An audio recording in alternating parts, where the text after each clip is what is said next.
Hi, everyone. I'm Jan. I'm the founder and CEO of Motley. And I'm very pleased that we're able to organize this first webinar on customer success, discussing about a topic that I've read a lot over the last year of value with not a lot of definition. So I'm really excited to look at it from the perspective of actual practitioners versus like theory or LinkedIn theory.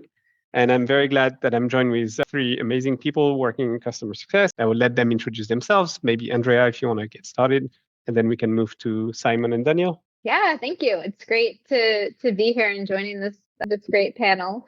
So I'm Andrea. I've been in Zurich for about a year, but prior to that, spent 16 years in Silicon Valley building and scaling startups, kind of at all levels. So I've owned kind of all of GTM, all of operations, but I've gone deepest in customer success from before it was even called customer success. So I've seen the full evolution, and I'm excited to continue seeing and talking about the evolution. Simon, maybe I'll hand it to you, my fellow American. Thank you. Hi, everybody. I'm Simon Schwartz. I'm the customer success lead for iGaming and e-commerce at Truelayer. We're an open banking leader in the UK and Europe. I've been working in customer success well over 10 years now, with some stints in marketing in between, but I always seem to find myself back in the customer success wheelhouse. Originally, I'm from the US, from Chicago, but currently I'm based in London, and I've been with Truelayer for 3.5 years. I'm working both in an IC role and now leading our team for two of our key verticals. And Dan, go ahead. Hi, I'm Dan. I'm head of customer success at Gigs, where I sit over our account management and implementation teams. Gigs is connectivity as a service. So we allow brands like Klarna and OnePay to basically launch their own phone brands. And Gigs acts as an OS layer between the companies and the telcos, and we abstract the complexity around that with a clean, developer-friendly product and API. Before Gigs, I led the customer organization at a legal tech company called Legatics. Again, sat over the kind of full ambit of customer organizations, CSM, account management, implementation and support. And way before that, I was a corporate lawyer doing all-nighters on big VC and PE deals. So pleased to be out there. I'm very excited to be here. Cool. Thanks, everyone. Just from a practical standpoint, we have 25 minutes free-flowing discussion, hitting on a couple of themes there. But if you want to share questions, you can already do so. I can also either interject them in the conversation or tally them for the last 10 minutes of discussion with the audience. But before we get there, so I think value, everyone loves to talk about value in customer success. That's kind of the trendy term now. I've yet to see an amazing definition of it, and I'm sure it varies. So I'm just curious on how do you define value in your respective organizations? What do you put behind value? Is that something that you discuss internally, that is established term? Is that a broad set of perception, or how do you define value? Maybe or Dan or Simon want to take it first? Yeah, I can actually first happy to touch on how we think about it. So I think probably one element that's worth clarifying from our side is that we are usage based in terms of how we price and how the value is derived for the customer. So depending on how much phone plans their end users purchase, the revenue will be generated for our customers. And what that means is we're quite nicely aligned with the customer's value. So I think if you think about value in three tiers, so there's value to you as a company, there's value for your customer's business, and then there's value for individual stakeholders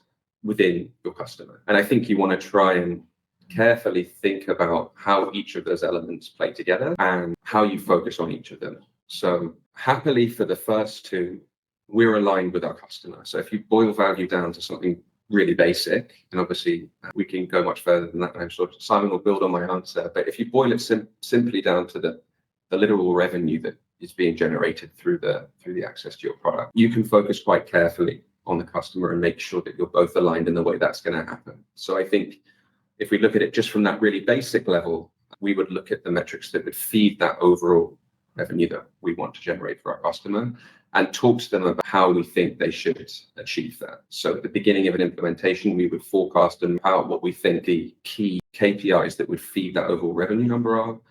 And we would present it to the customer and we would get really comfortable together that was achievable. And then that would be our roadmap together for what the value would be over the course of a year. And I think there's more nuance to it than that, but that as a basic level is how we think about it from the customer perspective. And then I think there's the second piece, which is your individual stakeholders who are going to have their own elements and their own need to show value. It might be promotions, or if someone's gone out on a limb to bring your product in and you want to make sure that they see quick early results to justify continued attention and resource around it. So I think we would also think about that, but that is less of a joint discussion between you and the customer, whereas the overall company value we would present beyond and come to an agreement that it is our North Star together. So we would define it, but I think crucially, the customer needs to buy into your definition of what value is, and then you go and attack it together. Simon, if you want to. Yeah, happy to expand on that. And I think we're also a consumption-based business. So the more payments we process, the better it is for our merchants, and also the better it is for us. And I think if we look at like the three areas that Dan talked about, value for our company, value for the merchants that we work with, and then the stakeholders at those merchants, I think if we look at the company, like our company's value and how we define value of what we do, both internally and externally, I think it really starts with like having a strong relationship, which to some extent is intangible, but it's really what helps us drive the best outcomes, because we work in a very competitive space. And so essentially as a new payment method, we're competing against behemoths like Visa and MasterCard that have market caps, I think 100 or 200 times the size of ours, if not greater. And so they have endless resources and we don't. So building those relationships and getting the champion is a big part of how we can make an impact and, I guess, accelerate the flywheel that we're building around our network, which is one of the big value drivers for the merchants that join or choose to adopt Truelayer, is that we have a payments network that's now in the tens of millions of users that have paid with Truelayer. And I think that is kind of the core of the value that we drive for customers, is by having that network and having them both contribute and benefit from that network, we're able to prove out the cost savings for the customer and also the performance pretty well linked for us. And so when we go to customers and talk about the value that we bring, it's usually in those terms. So the commercial value for them is cost savings. So usually we're a cheaper payment method, either directly or indirectly, because we're instant. We don't have chargebacks or other opportunities where our competitors can fleece our partners. So from that perspective, when we look at value creation, it's really through the commercial lens that we align on. And of course, as soon as you start bringing that value to your merchants, people get promoted, people benefit from the partnership. And for us, it's really like start with the person and bring the human element into it. And that then has the tangible outcomes that we want, or we continue working through that until we reach that outcome. That's really interesting. One thing that I see a lot, first of all, it's great that you're so aligned that there's this direct correlation between the customer using more of each of your products and directly seeing more business or more value or more, like it's this direct link. The performance that they'll see from having the payment method, and those two things are. And also, I assume you're still having to somehow make this business case or create this like value calculation. How did you come up with that for each of your customers? I think it's an interesting one, because it's definitely something that we focus on a lot, particularly in account management, because I think when you're launching phone brand with gigs, I think one of the things we really need to understand for our customers is that for them, it is essentially a mini business. So it's not just a feature. They're launching a brand, and that will have operational elements, it will have support elements, it will have commercial elements, it will have product elements, and there'll be a deep product element that will be the integration itself. But I think to really understand the value and to understand how that will work for your customer and to communicate it, you need to really deeply understand the customer and how they are thinking of what you are launching. So what we would do is go sort of bottom up on a business case where we would think like literally, what are the costs associated with this? What do we think the forecast of the revenue will be? What might tax implications be? If we were thinking about this as a P&L within their business, how would we present it? And then how can we talk to them in those terms of why we think this is going to benefit them?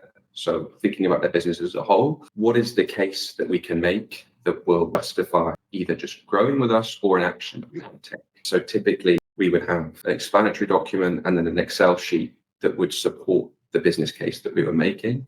And then that might be supported by some slides. But I think we view the role of the AM or the CSM as a general manager really within the customer for connectivity. And what we want to do is communicate like that. So show that we deeply understand the business, be able to present it quantitatively in a way that someone who was judging this in the business as an opportunity alongside other opportunities would understand, and trying to get a really sophisticated understanding of the levers and the headwinds in their business that might affect us.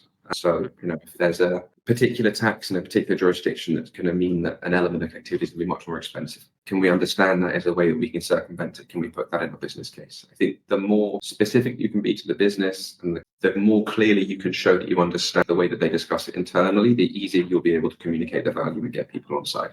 I love that perspective of like the CSM GM of their business, right? That level of understanding and of strategy and of ownership of their business and their perspective. And from a practical standpoint, how's that process? Because it's like, is that part of the sales? How is that process running in your organization from, I guess, sales to account management? That's kind of this transition happening. I'm curious, how is that? Is that a definite step in onboarding that you cannot do onboarding without doing it? Like, how do you process that part of the business case? I think the answer is we're still refining it. I think the handover from sales to account management is definitely an area which we're constantly improving.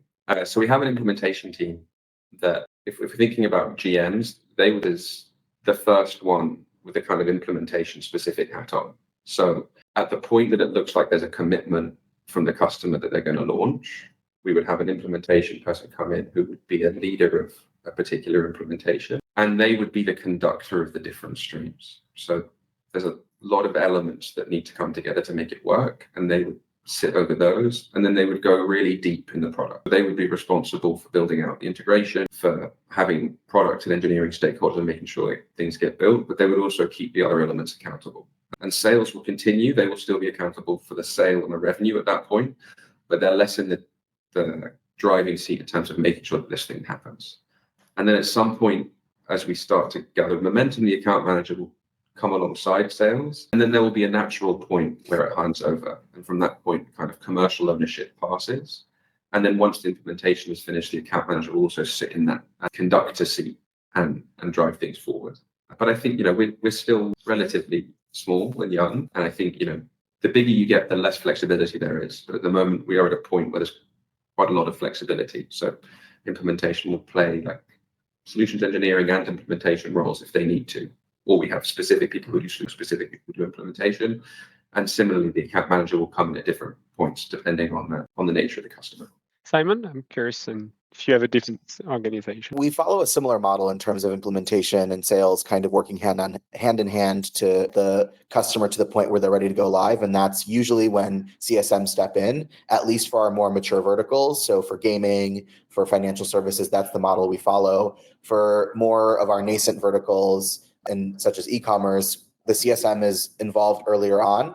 But part of that, like whether we are involved at the beginning or at go live, there are some key elements that we really need to focus on to set ourselves up for success. So oftentimes, because the gigs model where hopefully you only have one provider of connectivity, there are many payments providers that we're competing against at any given time for most of our merchants. And so because of that ROI calculator, that value that we sold into that merchant, it keeps shifting over the course of time. And so the CSM has to be really like clued in on that from the very beginning. And so the way that I look at that and what I kind of expect from the handovers that we get from our AE counterparts is that we have a very clear, this is why they bought not just the payments product, because they can buy from us, they can buy from competitors, they can even have both in their cashiers, which usually results in bad news for them. But I would say that from a CSM perspective, like having that handover where you understand what was the initial reason that they purchased the product from us, right? What was the value that we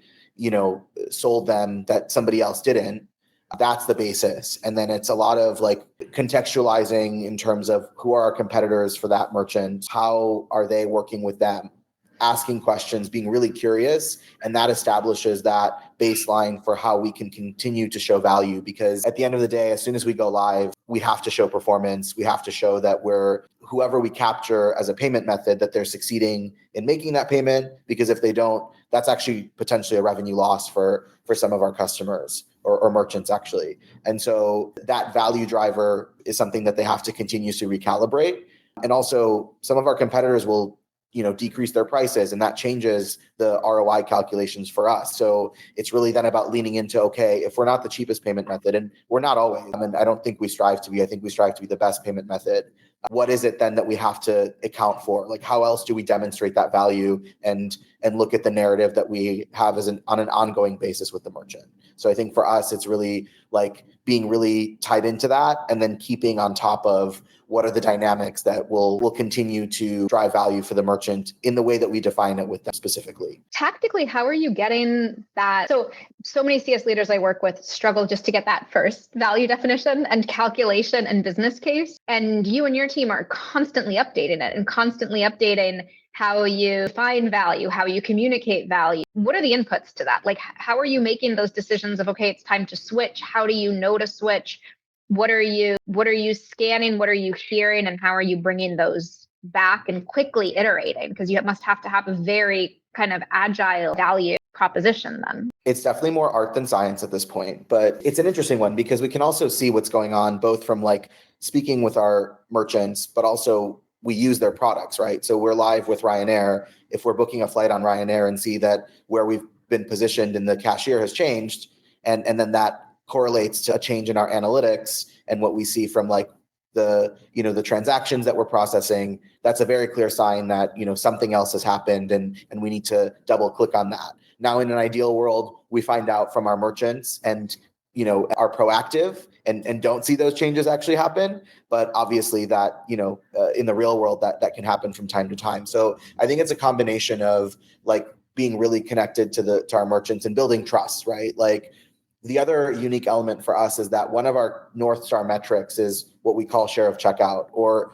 what percentage of payments go through Truelayer versus our competitors. And that's actually like very different from just how many payments are we processing, because that number can continue to grow, but the proportion of people that use Truelayer then don't grow. And that's not necessarily like our ambition, because then we don't build our network. We don't have like familiarity with the payment method that we can then leverage across our network of other merchants so that we have this flywheel that we're building. And so because of that, and that metric we don't necessarily have visibility into for some of our merchants. We have to ask them for it, and that has to be a relationship where they trust us enough to share some of the sensitive information. So we have to build trust, and then we and we talked about this in our prep session, where before you were like your merchant's best friend, and it was more of your customer's best friend. And it was one of those like account management relationships. Whereas today, obviously it's a bit more driven by value. And so we kind of have to make both sides of that equation work. We have to have the relationships of trust so that we can get the information we need, and then we can work with it. So I think for us, it's really about kind of merging those two things to create a world where we're constantly feeding data to and from the merchant. So we're receiving information, giving information, and making it actionable, right? It's not just, this is your conversion rate, tell us what your share of checkout is. It's more of like, okay, what does that mean in the context of your needs? Like, are we meeting your needs? Are we exceeding your needs? And if we're falling short, we then have to figure out why and how to course correct so that we're continuing to drive that positive value for the merchants. Thanks. I'm curious, like, this is a very complex job, right? Because you have to have both like a very deep understanding of the business model, like also great positioning with the customers. How do you train a team to do that? Because it's like you need a certain set of skills in a very pointy direction that are, you need to learn a lot to do that. How do you think a lot about team training tools for them to use, or how do you think about that? I think extending also the question to Andrea, because I know you're working with a team along that way. How do you think about that? Because that's a very complex set of skills to have together to be able to do that. I can jump in here. So this is something that I battle with every single day, because we're a startup / scale up. We don't have unlimited resources to train our team. It's also different because if you think about a lot of the tools out there and a lot of the resources for CSM, a lot of it's SaaS based. And when you're not a SaaS based business, a lot of those things don't apply. And that's why, like, I always say we're very selective with the tools that we use for our CSM team, because we don't have the budget. So if we're going to spend money on it, it really has to work for the team. And that's also how, Jan, you and I got in touch, is because your tool, I think, is really valuable versus a lot of like stuff where it's like, oh, we can tell you what your customer health score is, and stuff that doesn't necessarily help the team like extract the signal from the noise. The first element though of that is definitely the types of people that you hire. So like at Truelayer, we're very focused on hiring for like the skill set and like the values. So it's the soft skills, and then obviously the competencies around like being, commercially driven, being analytical, and kind of combining those things so that you're doing it in a way that's consultative and you're not a glorified salesperson, you're a partner to your merchant. It's extraordinarily hard to get that hire right. I think it's harder than to like see that manifest in the real world. So like for our new joiners, it's a lot of hand holding and a lot of observing, like how does somebody who's kind of walked in your shoes or you're going to walk in their shoes, how are they doing it? But there's no perfect way to do it. And I think everybody on the team has their own style. The key things though, I think for us are like the being data driven and making sure that everything that you do is aligning to what we see in the real world, being able to then build those relationships. And I think storytelling is a big part of that. And that's something that we're increasingly focusing on, is what is the narrative rather than what are the metrics that we can get from the analytics. And that's, I think, where Motley really helps, because we're not focused on spending days building a QBR deck. We can focus on really refining the narrative so it really perfectly fits with what the merchant sees on their end, and how we then correlate that to what we want. What are the next steps to drive success together? Thanks, Simon. Dan, how do you think about your team? Because again, I think some of the same pattern, right? Very analytical, focused companies, like very number driven, but also like this approach of being a P&L owner in a way, like that's a very unique set of skills to combine, right? Yeah, and it's honestly it's hard to hire for. I think it's a really exciting time to be working in a customer facing role, because I think this previous idea where you could kind of be professionally friends with the customer, as Simon said, when there was a lot less rigor around that relationship, has gone now, because there's so much more focus on unit economics across the whole of the tech industry. And I think what it's meant is that you need to bring with you like specific skills that are going to drive value for the customer. So I think gone are the days where you send around a PowerPoint and you sit there for an hour leading them through things that they already know. Like, I think you need to be demonstrating that you are helping them drive something in their business, that you understand their business and you can talk to the impact that your product will make on it in ways that they wouldn't see themselves. So it's like a kind of true commercial counterpart within their business, or that you know our product so well that you can help them integrate with it or understand how they can use it beyond how they would know it themselves. And then also, you need like an incredible support team who can handle those kind of queries. But I think that for me is very exciting, because it means that you are looking for a proper discipline with people who have really strong hard and soft skills.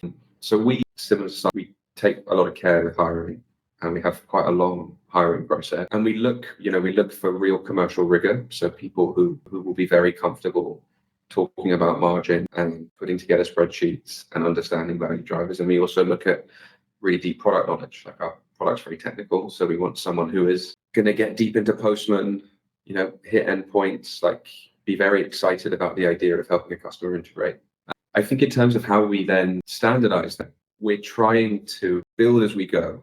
So we're trying to work out what are the key things that we can make sure people have access to. So even if you have people with these skills, how can we make them not have to go from 0 to 10 every time when they get given a problem with the customer? So can we make a really excellent template of a business case that people can use? Can we make a really excellent pricing proposal? Can we make a really excellent product recommendation doc? Can we, all these different templates that we can rely on? I think that's one part of it.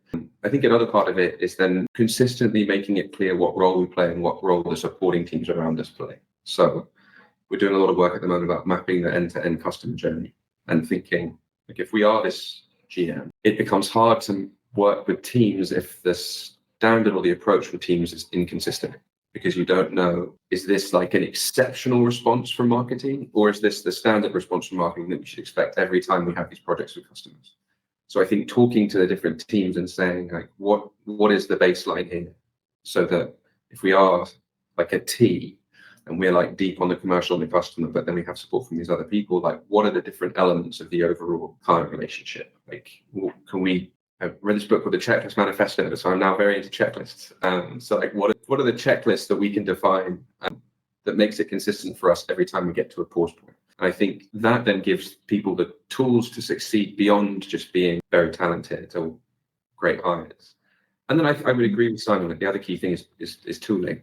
So if you've got these things, you've got consistency, do we also have tools that we use that make these processes much easier? So, we're trialing Motley, and I think that's been a really exciting look at how we can make the business review process, and more broadly, like how can we play with our data in a prompt forward way to reduce the manual effort of going to Lightdash and things like that, but equally linear, like for collaborating and setting out tasks. And I think using those things to make it more seamless helps with making sure that you're fair in your asks for your team and that you give them the tools to excel in the areas that you want them to excel in.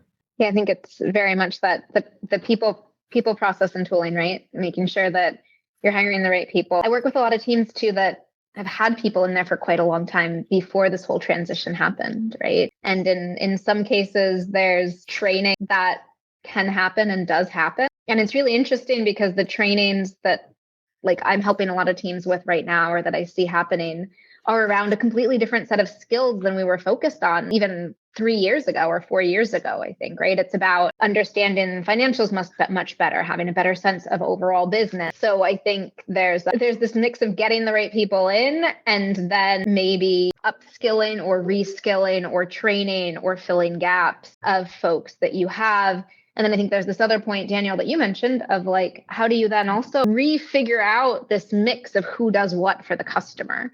Right, where we used to have sort of these clear silos. And I think customer success as a whole probably went too far into the area of no, right? We don't handle any of that. We just want to, as you said, Daniel, we just want to be friends with the customer. To now say, no, we do have to take more of that on. And it reshifts kind of this whole, what does each team do? So I don't know, I'm curious kind of how you all think also about this kind of how do we shift folks around in the organization from other roles? At what point do we have to bring somebody else in? At what point do we have the skills we have, but we're collaborating with other departments who might have different perspectives, and kind of how you focus on that?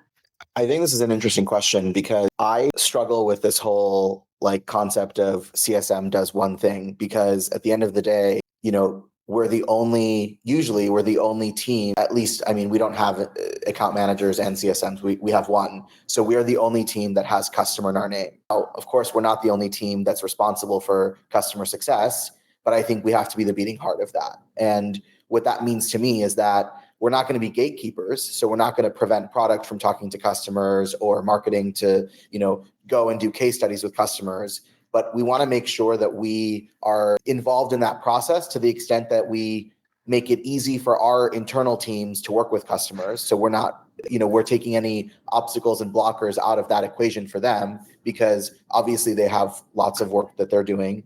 I think nobody has the luxury of kind of having tons of free time today in any role, especially at Truelayer, as we rapidly scale.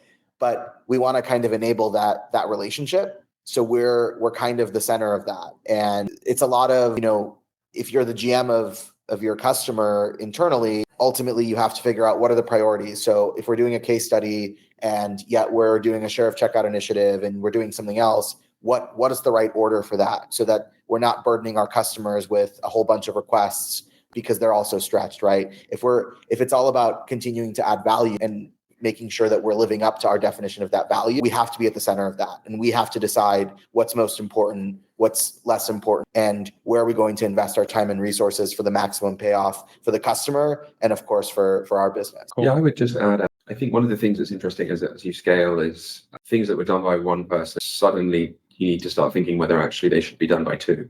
So it's easier to wear lots of hats. When you're smaller, and then as you get bigger and you get more customers, you start to think actually maybe there's more roles that need to be produced here. And I think it's interesting to think about what is customer success. For me, the notion of it is broader than a role. I think you have an organization that is the elements that need to look after your customers. And there are parts within that organization that need to be played. So you need an account manager or a CSM or someone who's going to own the relationship, be accountable for the growth of it. But then you also may need a product expert, someone who can come in if you're particularly technical and advise to that. You might need professional services or implementation muscle. And it may be that the product and the implementation muscle are a single role, But it may be that eventually they need to split. And then, you need support. You need to be able to answer questions in a really collaborative manner. So I think the notion of customer success needs to be broader in terms of how you think about it. And I think as you grow, that starts to crystallize in more roles. And I think keeping that clear and then also helping people understand that there are supporting elements within the organization that also need to be really brought in, and having the responsibility of customer success to make sure that they own how those other functions are interacting, I think will keep you central to the notion of how your company talks to customers. Because I think because it's so varied, it's easy for it to get mixed up or to be broad across other departments. But I think it will always make sense to have a single pillar of customer organization with elements within it. But I think for that to happen, it needs to be rigorous, and you need to own revenue, be accountable for it, and articulate how the different elements need to come together to push those things forward. Yeah, I think that's so important. In fact, I get this question a lot, especially I work with some VCs and some founders, and I often get the question at kind of this fundamental level of like, well, who should own customer success, right? Like, because there is kind of this push to, I think finally companies are realizing everyone kind of needs to own it. But the problem is if everyone owns it and no one owns it, then no one owns it. Right. And so my argument is often, and I think we could probably discuss this point forever, but my argument is often you need somebody focused on it and you need the whole company bought in, right? Whether that's like every single leader has an ARR target or some sort of OKR that's focused on the customers. But you can't say we all own it, but not have any one single person actually focused on it. Yeah, it's a new form of customer advocacy, right? It's like, it's not advocating for the customer against the organization. It's they are our customer together, and we should all work with our customers, and our customers is, as a business, and we're a business. And so we don't need, I feel like we don't need to have someone playing good cop, bad cop. Like it's kind of create weird behavior if you have such a structure where implicitly someone is a good cop and someone is a bad cop with the customer, versus like have a more broad definition of advocacy, right? At least it's my perception. I definitely agree with that. I think there was this idea that like the person who owned the relationship couldn't have hard conversations with customers. Yeah. But like I would have much rather have a hard conversation with the person I trust and understands my business than have someone flown in to have a hard conversation and then leave again. I think it's dependent on the ability of the person to be able to manufacture those conversations, and that is a skill. So if you have people who are looking to only have positive conversations and want to avoid friction and want to avoid being able to drive value by having difficult conversations with customers, then it does become difficult. But if 100%, if you think of it as like a role that is an advocate and is a GM or a business owner within a customer, then it makes sense for that person to have hard conversations, right? Like I think you need intellectual honesty and transparency. And I think that means then you can drive really good outcomes with customers. I don't think it's a zero-sum game. I think the reality is that if you're like if the CSM has the hard conversations, they're also the ones that can like, because I definitely believe that you can turn that around into more positive experiences. Like, I always say, like, if we have like an incident or some sort of service issue, that's also our opportunity to create promoters within the customer or within the merchant or customer's organization, because how you handle that and how you recover, I think says a lot more than if everything is always stable and you don't have a lot of room to maneuver. Not that we create incidents for that purpose, but they happen. And I think those are opportunities that we have to utilize. And I think CSM has to be at the heart of that. Like, again, we are accountable for the relationship. We're accountable for the commercial aspect of that. And everybody else has to support in those, I think, endeavors.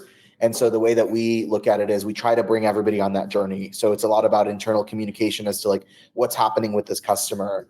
For example, a few years ago when I was a CSM, I had a customer that was strategically important to the business, but had very little revenue. So like most teams weren't focused on that customer at that point. It was something that was going to be a future thing. But we had some really big issues, and that involved some senior escalations. And so I started kind of doing this whole update cadence. And then people that I'd never met in the business were coming to me and saying, "Oh, I read your update about this customer. Like, wow, that's crazy." Or like then the following week was like, "Oh, I'm glad that's improved." And it's funny because it was almost like they were subscribing to this newsletter, but really it was this customer journey of how we were going to save that relationship. And frankly speaking, Hopefully soon we'll be able to share more publicly what that relationship has flourished into. But it's been an exciting journey because everybody in the business has been coming along for that ride. And it's a cool story to tell, but it also shows the investment that people have in the success of that customer, even if they don't necessarily feel that they're directly contributing to it. Cool. Thanks, Simon. And just reiterate that if you want to share questions, you're happy for you to do so, and we can ask them on the panel. Just maybe my question, which I think riff a bit along that. We talked a lot about business case and everything, but we started the wrong. Also, you need to have the success of the person that you talk to in mind, and that's kind of a all different element in a way. How do you work through that, understanding people's individual goals, but also understanding that if they achieve their goal, you might lose like great advocate, for you, which is almost like you're endlessly shooting yourself in the foot by making them successful. Just curious, how do you understand how they are successful? How do you help them do that without being maybe like too pushy, or how do you maintain that balance? I think I probably first just assume that if the launch goes well, the integration is solid, that people will get good feedback as a result of that. We've actually got an on-running joke. We have one customer, we've had 3 people promoted so far. And I think that's kind of what we want to happen. And I think if we can do our job to make the process of what they're doing, which is hard, easier, and we can guide them and think through some of the strategic elements or the way that they can expand for them in a way that's consistent with how they think about their business, then you're giving them a lot of ammunition to get ahead in the organization, particularly if they're, other people are working in areas where they don't have that level of input, or doing things where they don't have partners who will take up that role. You should be giving them a turbo boost in their own organization to succeed. And I think you then don't need to overthink it so much. If you just focus on making sure that the value is articulated, is agreed on, and then is achieved, and that is rooted in like an understanding of what value is actually important to their business, you should see people benefit as a result. It's also so much more powerful to have somebody internal to your customer's organization talking about the value you add. And when they see that you're succeeding, and so often you're succeeding as a vendor does drive their career success, right? Especially if it's somebody who brought you in. And so if you can equip them to have those conversations internally and to speak at a strategic level and to show the value and to say like, hey, look at all the success I'm driving for our organization with this tool or partner, it's way better for you as a vendor because you're not the one saying we're great. You have the customers saying it.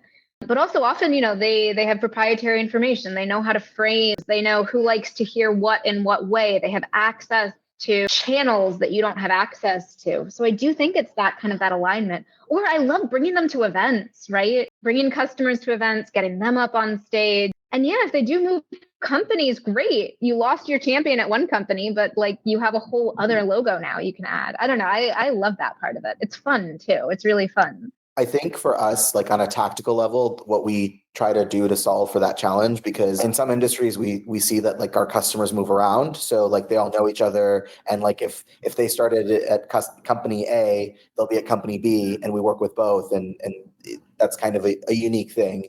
But overall, like we look at stakeholder mapping, and we look at it like across both, who's their boss and their boss's boss, and who do they work with on their team. We also look at the different functional areas that they're supported by, so that we have a really good, coverage. And so, for example, product is involved in that process. So it's not just CSM that owns every, stakeholder on that map. We have a multi-threaded relationship so that if one person leaves, we're not so dependent on them. We don't live and die by like what their view of us is. And I think that's an ongoing thing that we're working through, but it's definitely served us well in some cases where maybe somebody's left or somebody's moved teams, or even if they get promoted and they have a broader remit, because obviously as much as they'd love to keep advocating for us, they're busy, and we obviously respect that. So the multi-threading and stakeholder mapping really kind of solves that good problem to have, where customers benefit from the success of the work that you do together. Yeah, I think multi-threading is absolutely key. It's a great point. I had another question. Go ahead, Andrea. No, go ahead. I'll have another one after. I had one that I got go ahead. DM'd to me from someone who's on. And so the question is, I think, a great one. It's so you mentioned that you're both very focused. You're not doing these annual renewal cycles, right? It's consumption-based pricing. And so how has that also shifted sort of the rules of engagement? and the cadence of engagement, and like to the extent you can compare, or just what does that cadence look like for you? I think it's interesting because my previous company was like pure SaaS.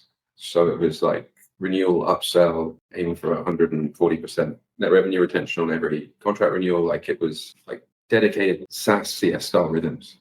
And so when I joined gigs, there was like probably a month at the start where I was kind of trying to find something to hold on to, because those like commercial milestones don't exist in the same way. So I think what we've kind of coalesced around is like it's similar in some ways, but it's different in others. The renewal point becomes less important because. Thanks. Thank you.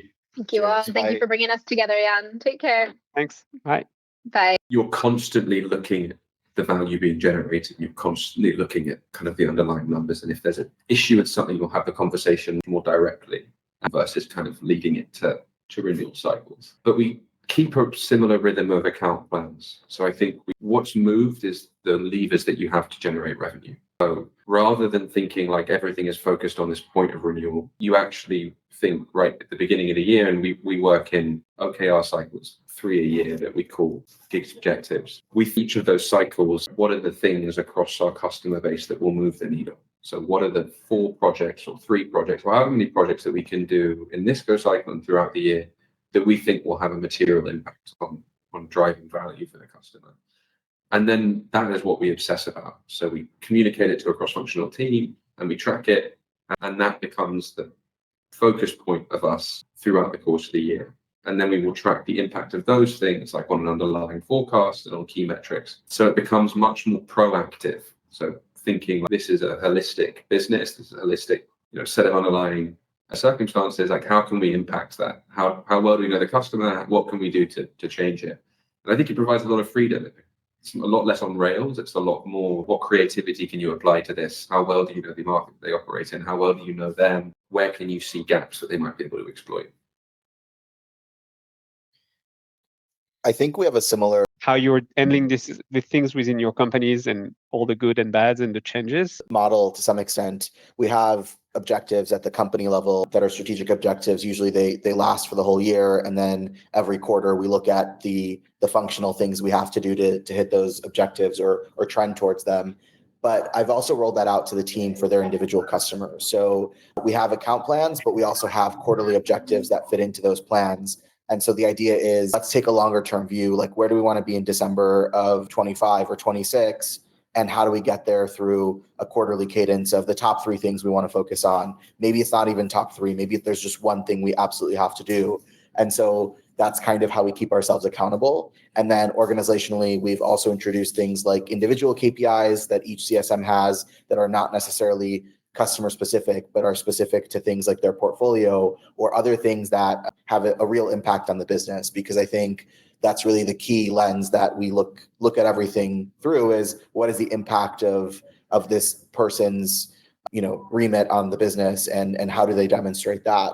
And I think that's where all of these, although it feels like then it becomes a checklist of things that they're working on, at least it's a very clear, we know if we do X, Y, or Z, we can either expect a certain outcome, or at least we're in a testing and learning phase. And then we feed that back into the business so we can refine that going into the next cycle. And how much pressure does that put in terms of being and having the ability to access data? Because again, like I think you're mentioning, you're trying to look for signals of change of behavior, because not so much as in like preparing for a renewal, but more around like, oh, this business is not doing or is doing as well as we want, or we need to redo our business case because we had it wrong in the first place. Or how does that change the way you think about, portfolio review and just understanding like customers' behavior? Because it's a lot more granular, I would assume, a lot more, exception based daily, or even like, weekly, monthly, like. Yeah, it's real time for us, I think. So that means that we have to, like,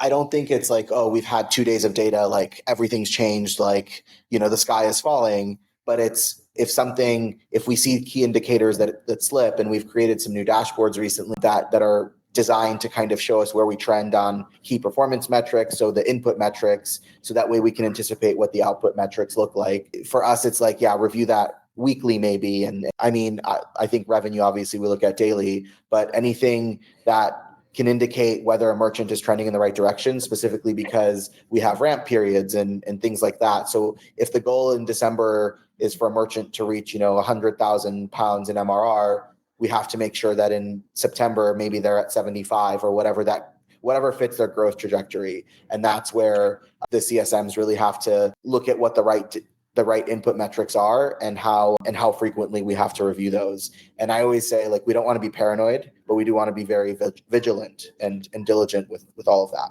I agree. I think the interesting question for me at the moment is, this is like a heavy touch model. It's like a white glove model. Like, you're really understanding a business and you're making recommendations based on business, and those things take time. And I think an interesting question is, how can you distill some of that thought into something that's much more repeatable, so that you can have the level of impact and you can distill this attitude toward customer growth, but in a way that means people don't have to spend a lot of time every time coming up with these strategies. And I think that's still something we're thinking about. Like, what does like a self-serve digital first model look like in this new world where you're focused on usage and people need to be really enmeshed in the business? So I think that I think is going to be an interesting thing to develop. Because I guess, like, you need to be active. Like, they would not be, like, giving them a dashboard is not sufficient, because they will not act on it as fast as you would want, right? You need to be proactive, even if it's a smaller client, even if it's a self-serve client. Like, you can't expect them, I'm assuming, to be able to be proactive for themselves at the level you want, right? You don't want sleep. Yeah, no, 100%.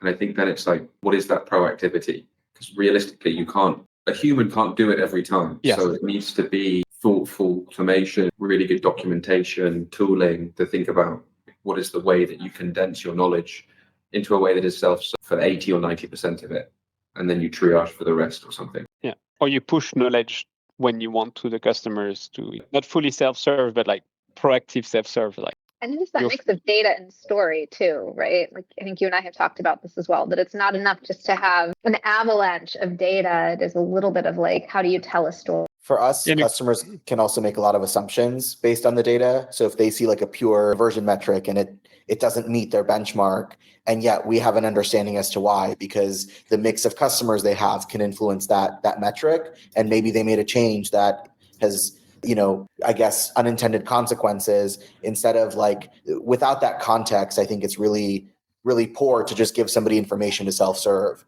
And so I think that's where that narrative really comes in, and is probably the essential bit that really requires that human touch. Yeah. So yeah, they could look at metrics all day long, but I think it's our responsibility to shape the narrative and make sure that they understand why they're looking at certain metrics and why those metrics say certain things. And yeah, I think the more time we spend not doing that, then I think that's the harder it is to drive outcomes. So that's where I think that balance of the human versus machine has to be stricken correctly. I think we have time for one last question. On that, I would say, like, if you have to spend half of the meeting deconstructing their assumptions before telling your own story, like, it's a painful exercise. I think that's the toughest version of, like, having people look at dashboard, is they tell themselves stories that don't match what you want to tell them, and then you have to spend 20 minutes unwinding whatever assumption they've made before even telling your own story, and that's such a painful thing to do. Yeah, you're already defensive. Yeah, you're defending, like, it's not right. So, yeah, just, Andrea, one last question, because I'm conscious of time, and I want to thank Simon and Daniel and yourself for taking the time. It's been really great conversation. I think we have maybe one question in the chat. Let me check quickly. Oh no, I don't. Yeah, I just yeah. So I think we even have probably, we're running late on time, and we have people with a very strict agenda. So I would want to thank everyone for their time. It has been an amazing conversation. I would share back the recording to everyone. Simon, Daniel, thank you for being so open about. I think, and Andrea, thanks for your contribution as well, understanding this from speaking to many companies. I think I'll take Daniel's point at the conclusion, like, for a function that has been slightly criticized the last couple of years. I think it's an amazing time to be working in customer success. Like, I think I will take that from Daniel's message, is like, it's actually going to be very interesting the next couple of years, because as more of these models move to usage base, the way you do customer success and the importance of that is shifting, and you need someone to be advocating for the customer, or advocating the customer internally and externally. And I don't think of any better place than customer success.